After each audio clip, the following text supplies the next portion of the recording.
আসসালামু আলাইকুম সুপ্রিয় দর্শক শ্রোতা বন্ধুরা, আপনারা যে যেখান থেকে আমাদের এই ভিডিওটি দেখছেন সকলকে আন্তরিক শুভেচ্ছা জানিয়ে শুরু করছি আমাদের আজকের এই ভিডিও প্রোগ্রামটি।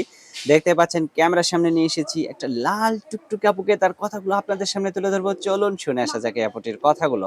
আসসালামু আলাইকুম আপু, ওয়ালাইকুম আসসালাম। কেমন আছেন আপনি? এই তো আলহামদুলিল্লাহ ভালো আছি। আপনার নাম কি আপু? মরিয়ম। মরিয়ম, কোথায় থাকেন মরিয়ম আপু? এই যে কুষ্টিয়া থাকে। কুষ্টিয়া থাকেন? হুম, জন্মস্থান কোথায়? ওইখানে। কুষ্টিয়াতেই? হুম, আচ্ছা, আপনার বয়স কত আপু? 18। 18। আপনার স্বামী কি করে? স্বামী ফালাতিয়া চলে গেছে আর একটা বিয়ে করছে। স্বামী ফালাই থুয়ে চলে গেছে, আর একটা বিয়ে করছে? হুম। তা আপনি আর একটা বিয়ে করে ফেলান, স্বামীরে দেখায় দেন আমি পারি না না পারি। এখন অবশ্যই সেটা তো করতে চাই। সেটা ছোট করতে একটা চান? বাচ্চা আছে, 2 বছরের বাচ্চা আছে 2 এখন। বছরের বাচ্চাও আছে একটা? হ্যাঁ, বাচ্চা এখন তো হাঁটতে পারে নাকি? হ্যাঁ হাঁটতে পারে। তো এখন এই ছোট্ট বাচ্চাকে নিয়ে যদি কেউ আবার বিয়ে করতে চায়, বিয়ে বসতে পারবেন?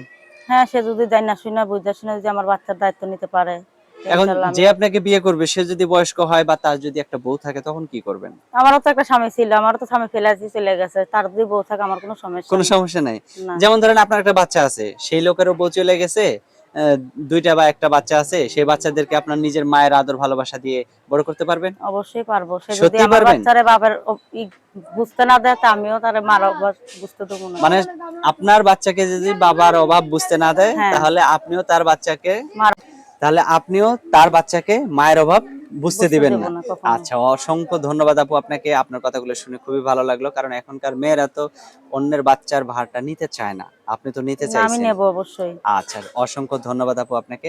আপনার ফোন নাম্বার মুখস্থ আছে? না ভাই, আমি দেই, আপনার নাম্বারটা নেন তুলে। আমারে দিবেন? হুম, মুখস্থ আছে? মুখস্থ নাই তাহলে আমার। দিবেন কিভাবে? এই যে আমার একটা বাটা মোবাইল আছে, বাটা মোবাইলে দেবো আপনার। আচ্ছা, আচ্ছা। তাহলে আপু আপনি আমার সাথে সাথে একটু বলেন, হ্যাঁ? আচ্ছা।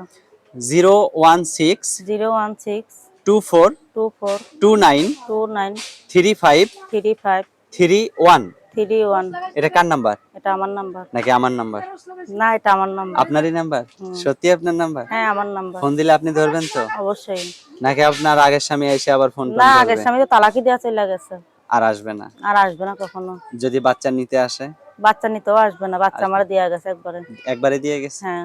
আচ্ছা, ঠিক আছে আপু, ভালো থাকবেন, হ্যাঁ? ওকে। প্রিয় দর্শক, আপনারা ভালো থাকবেন। আজ এ পর্যন্তই। আসসালামু আলাইকুম।